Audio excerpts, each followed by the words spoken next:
తెలంగాణలో విద్యుత్ శాఖలో మరో విద్యుత్ పంపిణీ సంస్థ ఏర్పాటుకు ప్రభుత్వం ఆమోదం తెలిపింది. మూడో డిస్కంకు సంబంధించిన మార్గదర్శకాలను విడుదల చేసింది. వ్యవసాయానికి, గృహాలకు, ప్రభుత్వ పాఠశాలలు, కళాశాలలకు ఉచిత విద్యుత్ వంటి సంక్షేమ పథకాల నిర్వహణ, అలాగే ప్రభుత్వ విద్యుత్ రంగాన్ని సంస్కరించడం కోసం దీన్ని ఏర్పాటు చేసినట్టు తెలిపింది.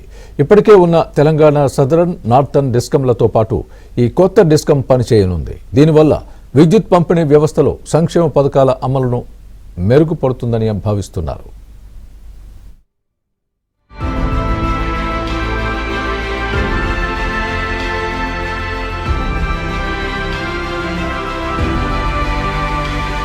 ప్రభుత్వ పాఠశాలలు, కళాశాలలకు ఉచిత విద్యుత్ వంటి సంక్షేమ పథకాల నిర్వహణ, అలాగే ప్రభుత్వ విద్యుత్ రంగాన్ని సంస్కరించడం కోసం దీన్ని ఏర్పాటు చేసినట్టు తెలిపింది.